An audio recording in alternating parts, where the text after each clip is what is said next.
KBS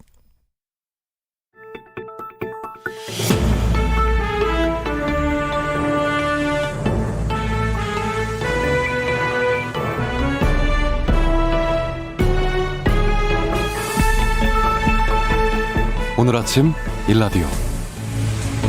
겨울옷을 벌써 정리하신 분들은 오늘 아침에 다시 옷상자를 여셔야겠습니다. 주말 사이에 비가 내리고 찬바람이 불더니 아침 바람이 제법 쌀쌀합니다. 새벽에는 바람이 많이 불었죠. 서해안과 제주, 강원 산지에는 오늘 새벽에 초속 20m 이상의 강풍이 불기도 했는데요. 바람 소리에 놀란 분도 계실 것 같습니다. 꽃이 피길래 봄인 줄 알았더니 바람은 다시 겨울인 것만 같은 오늘. 그래도 내일부터 다시 봄 기운을 느낄 수 있을 만큼 포근해진다고 하니까요. 오늘 아침에 일찍 나서는 분들은 따뜻하게 잘 챙겨 입으셔야겠고요. 오늘 하루 건강관리 잘 하셔야겠습니다. 찬바람이 불어도 봄은 오듯이 힘든 순간들 가운데서도 봄 햇살처럼 마음 따뜻해지는 일들이 살며시 찾아왔으면 하는 바람입니다. 3월 22일 월요일 오늘 아침 일라디오 출발하겠습니다. 저는 아나운서 김재홍입니다.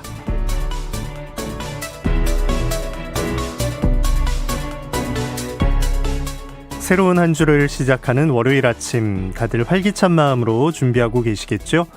오늘 아침 일라디오 오늘도 생방송으로 함께합니다. 방송 들으시면서 단문은 50원, 장문 100원 드는 유료 문자 샵 9730 이용하실 수 있고요. 유튜브에서 KBS 일라디오 공식 채널 검색해서 들어오시면 채팅창 마련되어 있고 생방송 보고 들으면서 함께 하실 수 있습니다. 자, 월요일 아침 세상의 모든 농수산물 퀴즈 새농퀴가 시작되는 날이죠.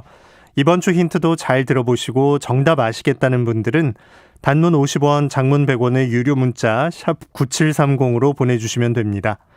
참여해주신 분들 가운데 20분 추첨해서 농촌진흥청에서 제공하는 웰빙 혼합 잡곡 세트, 경기 농촌융복합산업 인증제품인 사과즙 세트, 또 모바일 커피 교환권을 비롯한 다양한 선물 준비하고 있습니다. 많은 참여 기다리겠습니다. 자, 이번 주 새농퀴 그 첫 번째 힌트를 지금 드립니다.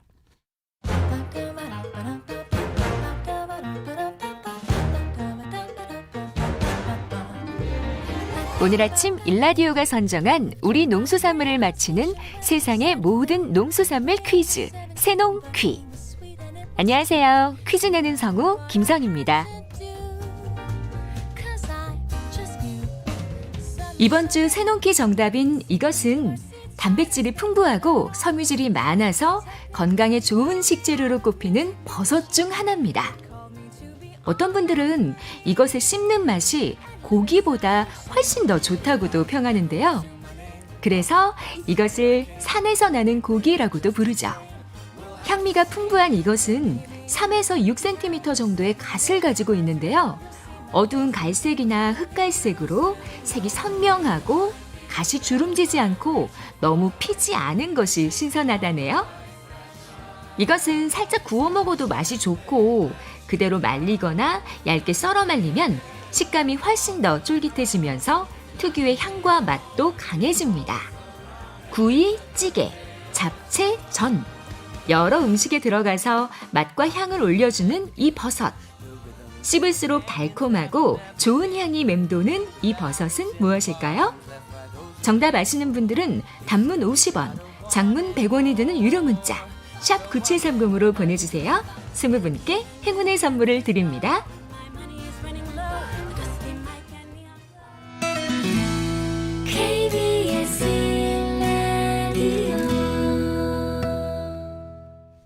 대부분의 버섯이 많이 씹으면 고기와 비슷한 식감이 느껴지죠. 그런데 이번 주 정답인 이 버섯이 특히 고기 같은 식감이 강합니다. 잡채에도 안 들어가면 서운하고 명절에 전 부칠 때 이 버섯 갓에 살짝 칼집을 내서 모양을 잡고 갓 안쪽에 돼지고기와 당근 등을 섞은 소를 넣어 부쳐내기도 합니다. 이것은 무엇일까요? 새농퀴 정답 아시는 분들 단문 50원, 장문 100원 드는 유료 문자 샵 9730으로 보내주시기 바랍니다. 추첨을 통해서 20분께 선물을 드리도록 하겠습니다. 농작업 정보로 이어가 보죠. 농촌진흥청 농촌지원국 김용길 농업기술전문위원 전화 연결돼 있습니다. 안녕하십니까? 예, 안녕하십니까. 안녕하십니까? 네. 자, 봄꽃이 예년보다 다소 일찍 피고 있는데 과수나무에도 꽃이 잘 펴야 열매가 잘 맺히겠죠? 이걸 돕는 꽃가루 은행이 운영된다고요? 예. 농촌진흥청은 사과, 배, 복숭아, 또 참다래 등 주요 과수의 꽃피는 시기를 앞두고 과수농가의 안정적인 결실을 돕기 위해서 꽃가루 은행을 한시적으로 운영합니다. 꽃가루 은행에서는 과수농가가 꽃을 따 가지고 오면 꽃가루를 채집한 뒤 불순물을 제거하고 발화율 검사 등을 한 다음에 인공수분용 꽃가루를 농가에 제공을 하는데요. 이 같은 꽃가루 은행은 전국 주요 과수주산지 시군 농업기술센터에 설치해서 3월부터 5월까지 운영을 하는데 농가는 무료로 이용할 수가 있습니다. 꽃가루 은행을 이용하고자 하는 과수농가는 미리 관내 농업기술센터에 문의해서 일정을 잡으신 뒤 이용할 날짜에 꽃가루 은행을 이용하시면 되는데요. 농촌진흥청은 올해 이상고온으로 과수꽃이 평년보다 약 열흘 정도 빨리 필 것으로 예상되는데 꽃가루가 폈을 때 저온으로 인해서 벌의 활동이 줄어들 것으로 전망되기 때문에 농가는 인공수분용 꽃가루를 미리 준비해 과일이 안정적으로 달리도록 인공수분을 해줄 것을 당부했습니다. 네. 지난해 피해가 좀 컸었는데 올해는 안정적으로 운영되기를 바랍니다. 오늘 아침 바람이 좀 쌀쌀하긴 해도 꽃이 핀 걸 보면 확실히 봄이잖아요. 이번 주 농업기상도는 어떻겠습니까? 이번 주는 지난주와 달리 이제 아침 기온은 평년보다 좀 낮고 낮 기온은 높을 것으로 보여서 일교차가 큰 날씨가 예상되고 대체로 맑은 날씨를 보일 것으로 전망이 됩니다. 지난주 같은 경우는 4월 중순에 해당될 정도로 이상 고온을 나타내면서 벌써 개나리와 벚꽃 등이 피는 등 평년보다 열흘 이상 빠르게 꽃이 피고 있는 상황인데요. 과수의 경우도 배와 사과, 복숭아 등의 꽃 피는 시기가 열흘 정도 빠를 것으로 예측이 됐기 때문에 냉해 피해 대책과 함께 꽃가루 인공수분 준비 등을 미리 대비해 주셔야 피해를 줄일 수가 있겠습니다. 특히 매년 봄철 이상 고온이 나타나는 해 같은 경우 감자나 고추 등 작물 파종을 너무 일찍 서둘러서 냉해 피해를 보는 농가가 늘고 있는 만큼 파종 시기를 평소보다 다소 늦춰 심는 것이 오히려 냉해 피해도 줄이고 작물 생육과 수확량도 늘리는 효과가 있는 만큼 적기보다 다소 늦춰서 영농을 시작하시는 것이 바람직하다 하겠습니다. 네. 자, 이번 주 각 농가가 실천할 농작업 정보 하나씩 알아보죠. 벼재배 농가에서 꼭 해야 할 일 뭐가 있을까요? 농가에서는 이제 모짜리를 설치하기 전에 벽시 소독을 해 주셔야 되는데요. 약재 침지 소독을 할 경우에는 물 20리터에 소독약 10ml를 섞은 후 30도의 온도에서 벽시를 담가 48시간 소독을 해주시면 되고요. 온탕 침법으로 할 경우에는 소금물 가리기를 한 벽시를 말린 상태에서 60도의 따뜻한 물에 10분간 또는 65도의 따뜻한 물에 7분간 담가 소독을 하시는데 소독이 끝나면 반드시 바로 찬물에 넣었다가 건져 주시는 게 좋겠습니다. 네. 밭작물 재배 농가는 한창 모종을 기르고 있을 텐데 어떤 작업들이 필요할까요? 고추모는 웃자라지 않도록 모 간격을 충분히 확보해 주시고 모종이 커짐에 따라서 물 주는 횟수를 다소 줄여주시는 것이 좋습니다. 또한 질소질 비료를 너무 많이 주지 말고 햇빛을 충분히 받게 해줘서 튼튼한 모를 생산하도록 하시고요. 마늘과 양파는 이제부터 알이 굵어지는 시기가 되는데 이 시기에 수분이 부족하게 되면 수확량에 큰 영향을 주기 때문에 고랑에 물을 대주거나 스프링클러를 이용해서 물주기를 해주시고 녹균병과 검은 무늬병 또 입마름병과 파총체벌레 등이 발생하는 시기이기 때문에 병해충 예찰을 강화해 주시고 적기 방제가 되도록 신경을 써주셔야겠습니다. 고추 터널 재배나 조숙 재배를 하는 농가에서는 아주 심기 7일에서 10일 전부터 모가 적응하도록 해주시고 외부 기온이 15도 이상일 때만 환기를 해줘서 고추모가 저온 장애를 받지 않도록 관리를 해주셔야겠습니다. 네.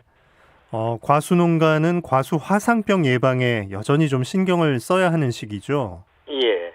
매년 급속히 늘고 있는 과수 화상병 예방을 위해서는 싹이 트는 시기에 이제 적용 약제인 동제 화합물로 1차 방제를 해주시고 꽃이 활짝 피는 시기에는 항생제를 이용해서 두세 차례 방제를 해 주셔야 하기 때문에 약제 등을 미리 준비해 두시는 게 좋겠습니다. 농촌진흥청이 올해 배와 복숭아 꽃 피는 시기를 조사한 결과를 보면 평년보다 약 열흘 정도 빨리 필 것으로 예측을 했기 때문에 농가에서는 날씨와 꽃눈 발육 상태를 잘 관찰하시고 이상 저온이 올 것에 대비해서 연소 자재를 준비하거나 과수원 방사팬 작동 여부를 점검해 주시고 인공 수분을 위한 꽃가루 사전 확보 등 매년 되풀이되는 냉해 피해 대책에 만전을 기해 주셔야겠습니다. 네. 축산 농가에서는 어떤 작업이 필요할까요? 가축 전염병 예방을 위해서 축사 안팎을 철저히 소독을 해주시고 외부인이 축사 내에 들어오지 못하도록 통로를 완전히 차단하시는 것이 좋겠습니다. 최근 황사와 미세먼지가 많이 발생되고 있기 때문에 외부에서 안온 사료는 비닐과 천막 등으로 잘 덮어주시고 황사가 심한 날은 축사 차단막을 내려주는 등 세심한 관리를 해주셔야겠습니다. 그리고 황사와 미세먼지가 지나간 후에는 축사 내부 소독을 철저히 해주셔야 되겠습니다. 네. 이번 주 농작업 정보 농촌진흥청 김용길 농업기술전문위원과 함께했습니다. 고맙습니다. 네, 감사합니다.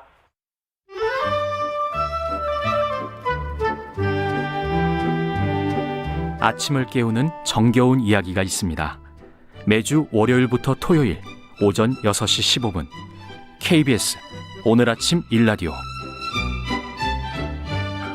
국회가 4차 재난지원금 지급을 위한 추가 경정 예산안 심사에 돌입했습니다.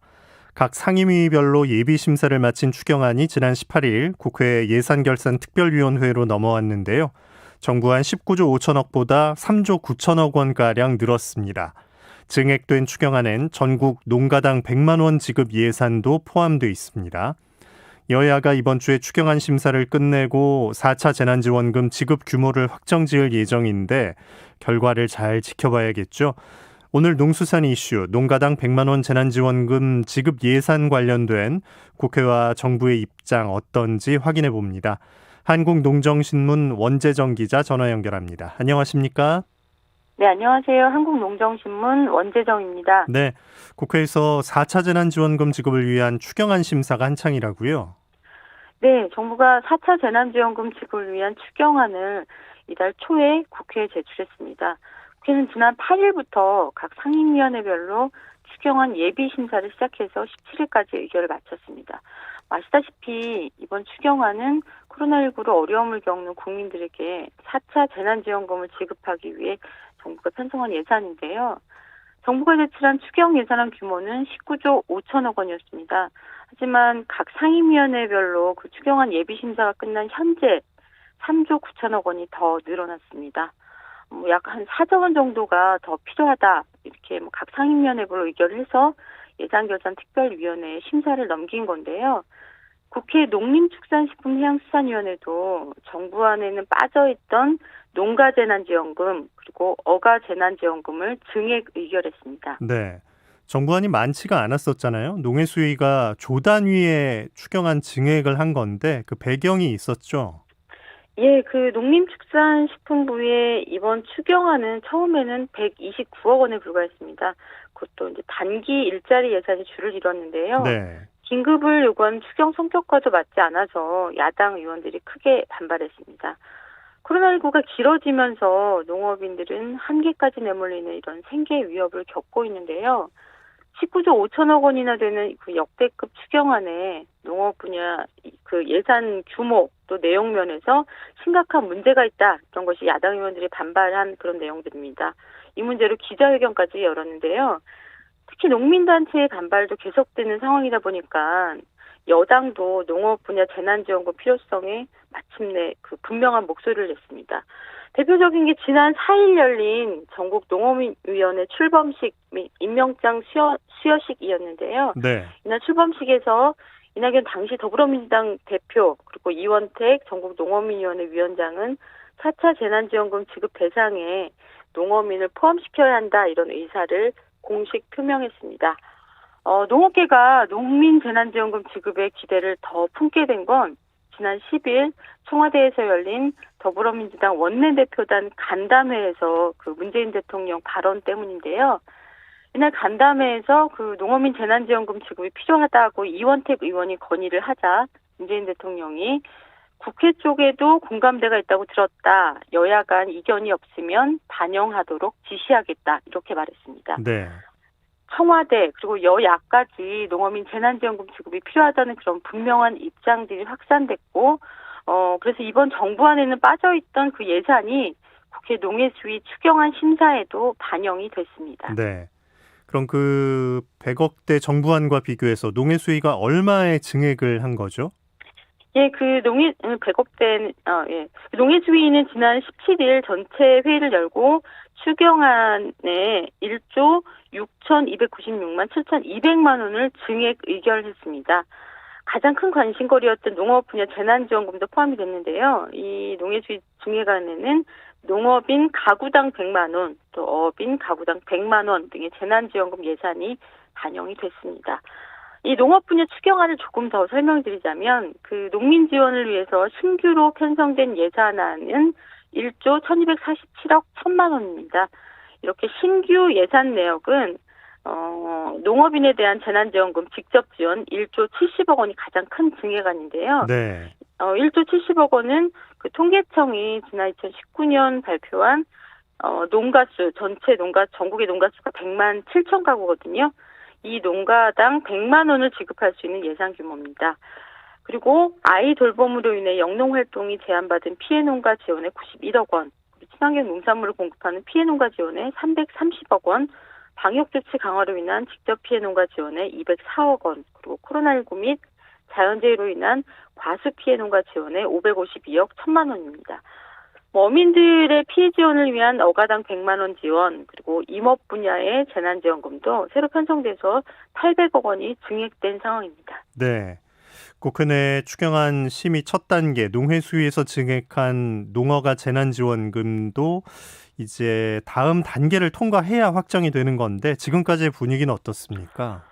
예, 그 국회 농해수위에서 증액한 추경안은 지난 19일부터 다음 단계인 국회 예산결산특별위원회 심의를 받고 있습니다. 농해수위 예산뿐만 아니라 각 상임위 그 예비 심사안들을 모아서 총괄 심의를 하게 되는 건데요. 네. 국회 그 예결위원회 심의 분위기는 한마디로 싸늘합니다. 그 모든 농가에 재난지원금 100만 원 지급안은 없던 일로 하고 농업 분야 중에서 특히 피해가 심한 업종을 선별해서 지원하는 방안에 무게가 실리고 있는 상황입니다. 지난 19일 예산결산특별위원회 여당 간사인 박홍근 의원이 더불어민주당 예결위원 추경심사 관련 입장 이 자료를 통해서 밝힌 내용을 좀 설명을 드리면 방역 조치에 따른 소비 위축 등으로 실질적 피해를 본 화훼농가, 그리고 친환경 농산물 학교급식 납품농가 등을 지원해야 한다 이렇게 설명을 하고 있습니다. 한마디로 농가 모두가 아니라 피해가 극심한 농업 분야만 선별해서 지급하자는 것인데요. 기획재정부도 다른 업종과 형평성을 이유로 모든 농가에 지원금을 주는 것이 바람직하지 않다는 입장을 밝히고 있습니다. 정세균 국무총리도 이 19일 예결위 출석해서 농해수위원 안을 다 수용하기는 어렵지만 이런 얘기도 했고 너무 크게 기대하지 마시라 정부가 노력하겠다 등의 발언을 했기 때문에 예. 전체 농가의 그 재난지원금이 아니라 선별 지원에 무게를 두는 것이란 분석이 지금 현재로서는 나오고 있습니다. 그러면 이번 주에 그 일정상 보면 재난지원금 농가 지급 여부를 알 수 있을까요? 예. 그 예산결산특별위원회 전체 회의가 지난주에 열렸고 그 예산소위원회가 좀 더 촘촘한 심사를 하고 적절성을 판단해서 제단하게 됐는데요. 그게 이제 이번 주에 다 일정이 좀 예정돼 있습니다. 사실상 그 추경안이 예결위 예산소위에서 확정된다고 봐야 되는데 오늘 그리고 내일 23일 예결위의 예산소위가 지금 예정돼 있습니다. 이 심의 단계에서 농가당 100만 원 지급을 할 것인지 아니면 극히 일부 농업 분야에만 재난지원금 지급할 것인지가 판가름 나게 되는데요. 그 예결위원회까지 4차 재난지급 지급 추경안이 모두 통과를 하게 되면 그 다음에 이제 본회의 통과까지 남아 있고 본회의를 통과하면 비로소 재난지원금 지급도 실현이 됩니다. 여야는 수요일인 24일 국회 본회의를 열고 통과시키자고 합의를 하고 있긴 하는데 4월 7일 재보궐선거도 앞두고 있다 보니까 어떤 정치적 변수가 생길지 현재로서는 조금 더 지켜봐야 합니다. 네. 이번 주가 중요한 주고 지난주 분위기까지를 보면 다소 좀 어두운 느낌도 있는데 농업계에도 물러설 수 없다 이런 입장을 좀 더 세게 내야겠네요. 예, 지금 오늘 11시에 국회 앞에서 농민단체가 기자회견을 지금 계획하고 있습니다. 전국농민의 총연맹, 한국농업경영인 중앙연합회, 전국여성농민의 총연합, 여러 농민단체가 함께 이 기자회견에 참석을 하고요. 예. 기자회견 제목을 보면 재난지원금으로 농민 가슴에 대못을 박는 문재인 정부 규탄 기자회견입니다. 대통령도 분명 여야가 합의하면 농민들의 재난지원금 지급을 지시하겠다 이렇게 말해서 희망을 품었는데 정작 예산 심의 과정에서 정부, 특히 농식품부와 기획재정부가 모든 농민에게 재난지원금을 주는 것에 반대하는 것에 대한 이런 규탄 성격의 기자회견인데요.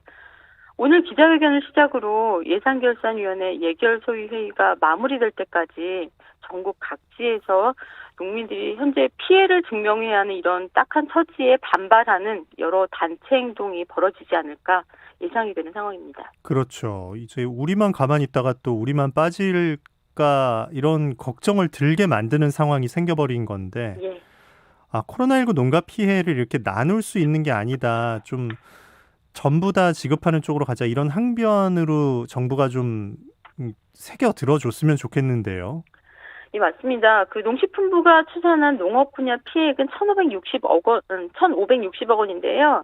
농식품부 자료에 따르면 분야별 그 매출 감소 추정액이 있습니다. 겨울 수박이 48억 원, 화훼 분야가 491억 원, 친환경 농산물이 552억 원, 그 말사육이 47억 9천만 원, 농촌체험 휴양마을이 423억 원인데요. 가장 계산하기 쉬운 품목의 피해액을 국회에 제출한 것이 아닌가 싶습니다. 농민들은 농식품부가 이렇게 선별 지원할 근거로 제시한 화훼, 말산업, 겨울수박 이런 것들 외에도 똑같은 기간에 평년과 비교해서 4분의 1로 가격이 폭락한 배추농가는 왜 피해 지원을 받지 못하고 평년의 3분의 1로 가격이 떨어진 겨울수박 농가의 피해만 얘기되는지 묻고 있습니다. 지난 3차 재난지원금 지급 때부터 농민단체는 물론 정치권까지 농업인 코로나 피해 지원을 요구했는데 돌아온 답은 항상 피해 대상과 규모 산출이 어렵다는 말이었습니다. 피해가 없어서도 아니고 얼마나 피해를 입었는지 규모를 특정하기 어렵다는 말이 참 무책임하다고밖에 할 수 없는데요. 특히 이번 4차 재난지원금 지급 대상으로 정부가 밝힌 분야는 그 노점상, 특수 형태의 근로자, 프리랜서 등인데 이 분야도 피해 산출이 어렵기는 마찬가지입니다. 유독 농업 분야만 피해 지원에 소극적인 게 아닌가 이런 생각이 드는데요. 더군다나 농식품부는 지난해 4월부터 장관 직속 코로나 대책반도 운영하고 있습니다. 코로나 대책반은 소득 안정, 피해 지원, 지원 대책 수립 등이 그 역할입니다. 다음 달이면 이 대책반 운영 1년이 돌아오는데요.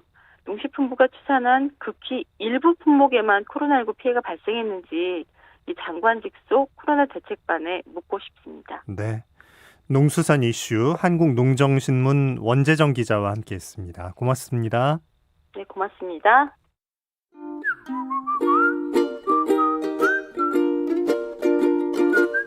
오늘 아침 일라디오 김재용 아나운서의 진행으로 듣고 계십니다.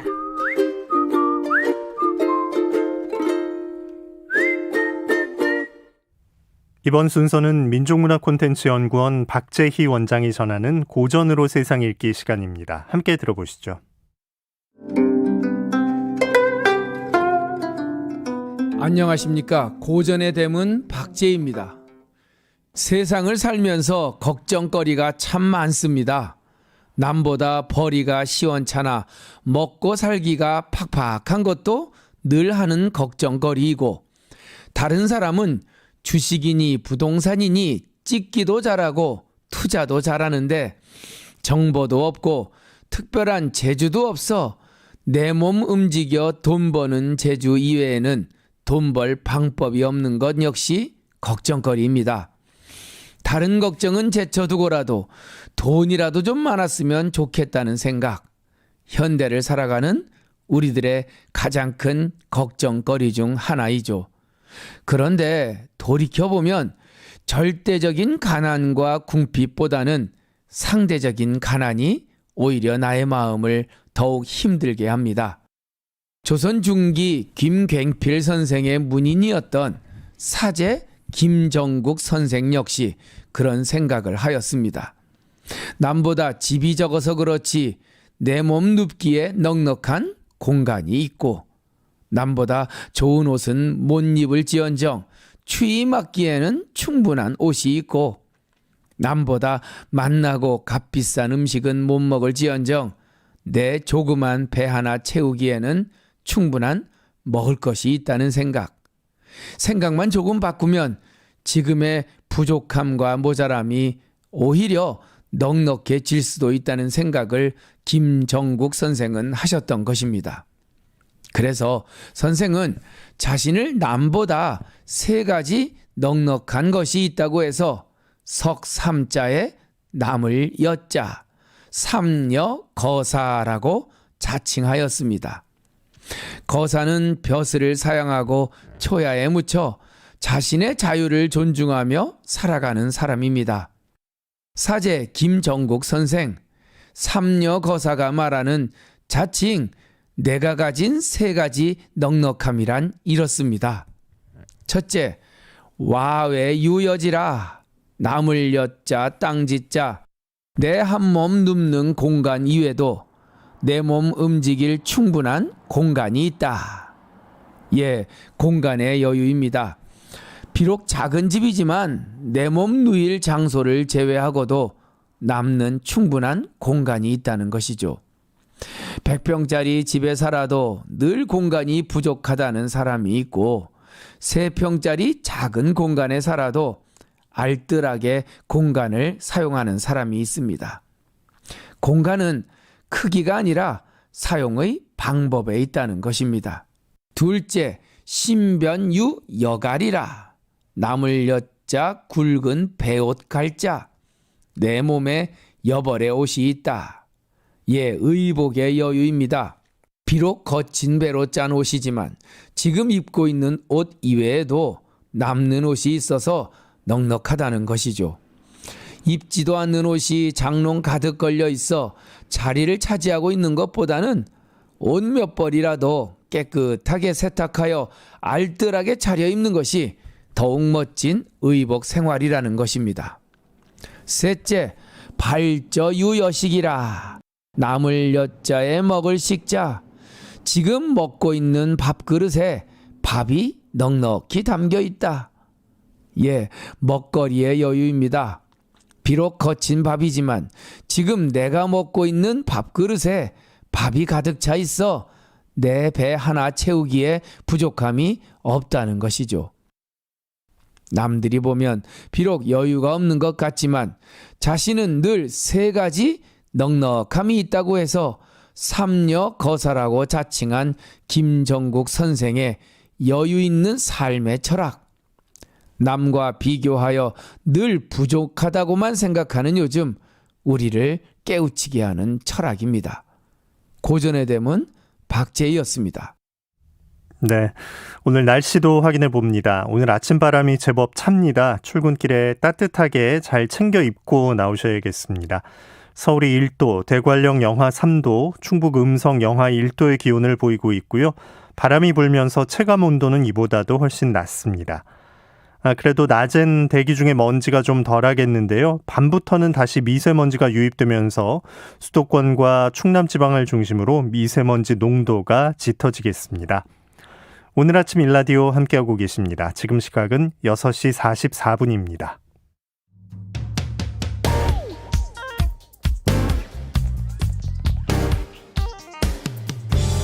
오늘 아침 뉴스 브리핑 정상근 기자와 함께합니다. 안녕하십니까? 네, 안녕하십니까? 네, 주말 사이에 코로나19 상황은 어땠는지부터 알아볼까요? 네, 지난 주말 내내 400명대의 확진자가 나왔습니다. 지난 토요일 0시 기준 확진자는 452명, 그리고 어제 0시 기준 신규 확진자는 456명이었습니다. 지난주 주말보다는 조금 줄어들었습니다만 사실 비슷한 수치이고요.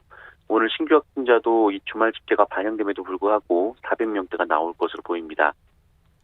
이 곳곳에서 집단 감염이 이어지고 있는데요. 그 일가족 간 그리고 체육시설, 직장 등을 고리로 이 신규 집단 감염이 발생했습니다. 인천 서구의 체육시설에서 20명 가까이 확진자가 나왔고요. 이 경기도 안양, 동안의 일가족을 통해서 관련 확진자가 14명이 나왔습니다. 이 경기도 구리시의 한 통신사에서도 10수명의 확진자가 나왔습니다. 특히 지난주 이 비수도권에서 목욕탕을 고리로 집단 감염이 이어졌었는데요. 방역당국은 전국의 목욕업 종사자들을 대상으로 전수검사를 시행하기로 했습니다. 이 목욕탕의 세신사, 이발사, 매점 운영자, 관리 점원 분들은 오늘부터 코로나19 검사를 받아야 하고요.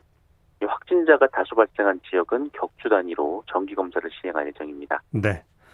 65세 이상에게도 아스트라제네카 백신 접종이 시작될 모양이죠? 네, 이 내일부터 요양병원 그리고 시설에 있는 65세 이상 어르신들이 아스트라제네카 백신을 맞습니다. 이 아스트라제네카는 피가 응고돼서 덩어리가 만들어지는 이른바 혈전 논란이 있었는데 정부는 다시 한번 아무 문제가 없다라고 밝혔고요.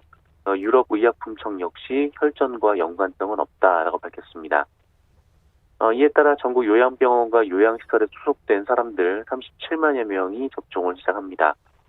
원래 고령층은 집단 감염에 취약하고 감염 시 사망률도 높아서 의료진보다 먼저 접종할 계획이었습니다만 아스트라제네카 백신이 고령층에도 효과가 있는지 여부를 판단하느라 3주가량 늦춰졌습니다.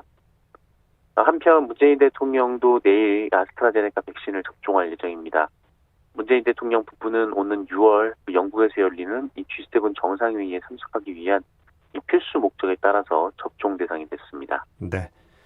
자, 서울시장에 출마한 오세훈 국민의힘 후보, 안철수 국민의당 후보 간 단일화가 오늘부터 시작된다고요? 네, 이 4월 재보궐선거가 보름여 앞으로 다가왔는데요. 이번 주부터는 공식 선거운동도 시작이 됩니다. 그리고 이에 앞서서 보수진영 간 단일화가 이루어질 전망인데요. 오세훈 국민의힘 후보, 안철수 국민의당 후보 두 후보 측은 이 단일화 관련 실무 협상을 어제 타결지었습니다.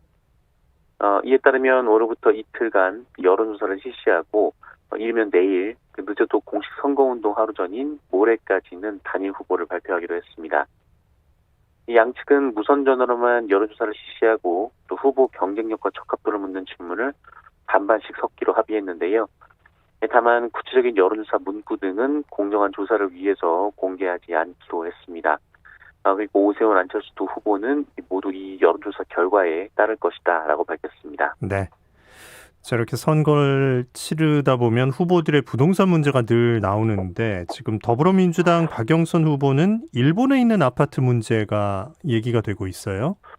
네, 이 국민의힘 오세훈 후보, 이 박형준 후보의 부동산 논란에 이어서 이 박영선 더불어민주당 후보의 부동산도 논란이 되고 있습니다.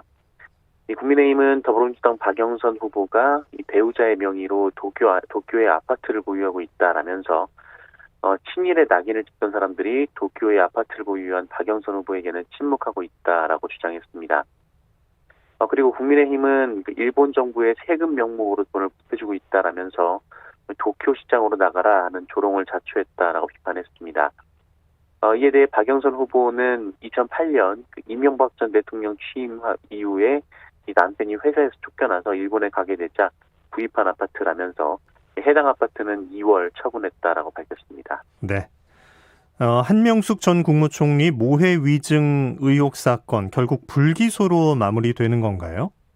네, 이 검찰이 한명숙 전 국무총리의 정치자금법 위반 사건을 최종 무혐의 처분 내렸습니다. 이 사건은 한명숙 전 국무총리 재판 당시 뇌물을 준 사람인 고 한만호 씨가 자신이 뇌물을 주지 않았다라고 법정에서 증언을 번복하면서 시작됐는데요. 이 검찰이 한만호 씨 동료 재소자들을 협박해서 한만호 씨가 거짓말을 했다고 위증을 시켰다는 의혹입니다. 예. 이 사건은 대검 감찰부가 조사를 했고요. 이문정 검사가 맡아왔는데요. 이문정 검사에게 수사권이 부여되자 대검찰청은 사건을 다른 검사에게 넘겼고 직후에 혐의 없음 처분을 내렸습니다. 이에 지난 17일 박범계 법무부 장관이 이 사건을 대검 부장회의에서 다시 논의해보라라고 수사 지휘를 했고요. 조남관 대검 차장은 고검장들도 회의에 참석을 시킬 겁니다. 그리고 그 결과 대검 부장, 고검장들은 한명숙 전 총리 모해 위증 의혹을 불기소 처분해야 한다라고 다수결로 의결했습니다. 이 회의에는 조남관 검찰총장 직무대행 이 대검부장 7명, 전국 고검장 6명이 참석을 했는데 10명이 불기소 의견을 냈고요. 2명은 기권을 했고 기소 의견을 낸 참석자는 2명에 그쳤습니다. 한편 오늘로 그 위증 의혹을 받고 있는 이 재수자의 공소시효가 끝납니다. 네. 현재 경찰이 음주운전 또 사고까지 낸 일이 있었군요. 네, 이 경기도 용인 서부경찰서는 도로교통법 위반 등 혐의로 용인 동부경찰서 소속의 A경위를 입건해서 조사하고 있다라고 어제 밝혔습니다. 이 A경위는 지난 19일 오후 10시 20분쯤 용인시 처인구의 편도 3차로 도로에서 술에 취한 채 이 자신이 몰던 승용차로 20대 B씨를 치여서 다치게 한 혐의를 받고 있습니다. B씨는 당시 횡단보도를 건너던 중이었고요. A경위는 주행 신호를 어겼던 것으로 조사가 됐습니다. 당시 A경위의 혈중 알코올 농도는 면허 정지 수치에 해당하는 0.066으로 측정이 됐고요. B씨는 골절상을 입고 병원 치료를 받고 있지만 이 생명에는 지장이 없는 상태로 전해졌습니다. A경위는 음주사고 형사 입건 후에 바로 직위 해제 조치가 됐습니다. 네. 자, 경기도의 한 어린이집에서 집단장염이 발생했다고 하는데 이 날이 조금 풀릴 때 이럴 때 참 조심해야 하는 때예요. 네, 맞습니다. 경기도 시흥의 한 시립 어린이집을 다니는 아이들이 집단으로 구토와 설사, 복통 증세를 보였습니다. 증상을 보이는 사람이 1명, 2명 늘어나더니 결국 원화 23명 그리고 교직원 2명이 이 장염 증상을 보였는데요. 이 가족에게 2차 감염까지 일어난 것으로 보이는 사례도 있었습니다. 이에 감염병 신고를 받은 보건당국이 조사에 나섰는데요. 그 결과 유증상자에게서 채취한 일부 가건물에서 노로바이러스가 발견이 됐습니다. 이에 따라 당국은 식자재, 조리도구와 함께 식중독 발생 시에 검사용으로 보관하고 있던 이 보존식에 대한 정밀 분석에 들어갔습니다. 이 정확한 원인이 나올 때까지 수일이 걸릴 것으로 보이는데요. 이 겨울철 식중독의 주범으로 꼽히는 노로바이러스는 11월부터 4월 봄철까지 유행을 하고 또 전염력도 높습니다. 사실 각 가정에서 조심한다고 될 문제는 아니고요. 이 어린이집과 유치원, 학교 등에서 이 철저한 위생 관리가 필요한 상황입니다. 네. 자, 애틀랜타에서 연쇄 총격 사건이 있었는데 그 한국계 피해자 신원이 공개됐죠. 네, 이번 사건에서 희생된 한인 4명의 신원이 사건 발생 사흘 만에 공개가 됐었습니다. 유가족과 이웃들은 슬픔과 안타까움을 감추지 못하고 있는데요. 이들은 미국 시민권자 3명에 영주권이 있는 우리 국민 1명입니다. 사망 원인은 머리와 가슴 등에 입은 총상이고요. 그리고 어제 당시 CCTV 영상도 공개가 됐는데요. 이 첫 번째 범행 장소인 마사지숍으로 들어가는 장면이 찍힌 영상이었습니다. 이 범인은 이렇게 72분간 범행을 저지른 뒤에 현장을 유유히 빠져나갔는데요. 이 범인이 다녀간 그 업소에서 아시아계 여성 2명을 포함해서 총 4명이 숨졌습니다. 사건이 벌어진 아틀란타에서는 지난 주말 수백 명의 시민들이 모여서 아시아계를 겨냥한 증오 범죄를 규탄했습니다.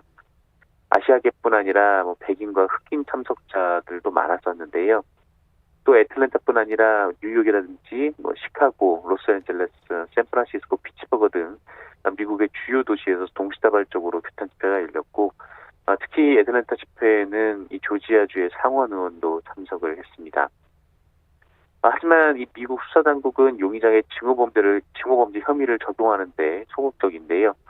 이 필요한 증거를 아직 찾지 못했다라면서 이 혐오범죄 적용을 주저하고 있습니다. 네. 자, 일본에선 강진이 발생했는데 이 소식 끝으로 들어볼까요? 네, 그제 오후 6시 9분쯤 미야기현의 앞바다에서 규모 7.2의 강진이 발생을 했습니다.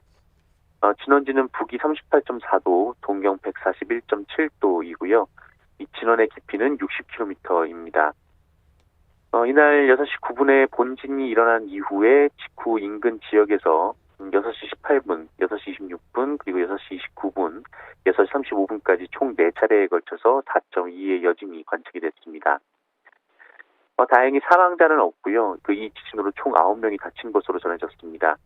이 미야기현에 위치한 300여 가구는 밤새 정전기를 잃기도 했고 또 이 지역 오나가와 원자력 발전소에서는 해결료를 보관하는 수조로 낙하물이 떨어졌다라는 신고가 접수가 됐는데 크기가 작아서 핵 연료에는 이상이 없는 것으로 전해졌습니다. 한편 일본 기상청은 앞으로 일주일간은 강한 진동이 이어질 수 있다라고 말했습니다. 또 최근 1년 새에 유독 강한 흔들림이 많이 발생하고 있는데 이것은 10년 전 이 규모 9의 대지진이 발생할 때 이 전조 증상보다 더 잦은 흔들림이다라고 경고했습니다. 네, 뉴스브리핑 정상근 기자와 함께했습니다. 고맙습니다. 고맙습니다. 자, 이정원님께서 오늘 처음 들어요. 단호박 모종했습니다 하셨네요. 잘 길러내시기 바랍니다. 손효금님도 반갑습니다 인사하시면서 돈 문제가 아니라 인력이 문제입니다. 인력도 없고 품삯이 너무 비싸요라고 의견 주셨습니다. 고맙습니다. 자, 오늘 쌀쌀하다고 하고 낮에는 바람도 많이 분다고 하니까요. 체온 유지할 수 있는 겉옷 꼭 챙겨 입고 나가시기 바랍니다. 월요일 아침 함께 하셨습니다. 오늘 아침 일라디오 저는 아나운서 김재웅이었습니다. 내일 아침 6시 15분에 다시 오겠습니다. 고맙습니다.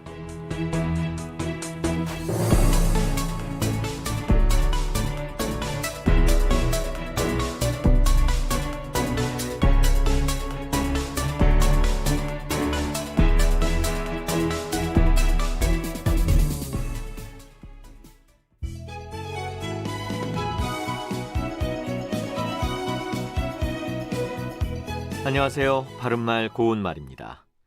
우리말 속담에 문전나그네 흔연대접이란 말이 있습니다. 이것은 어떤 신분의 사람이라도 자기를 찾아온 사람은 친절히 대접하란 말이죠. 문전은 문의 앞쪽을 뜻하고 흔연대접은 기꺼운 마음으로 잘 대접함을 뜻합니다.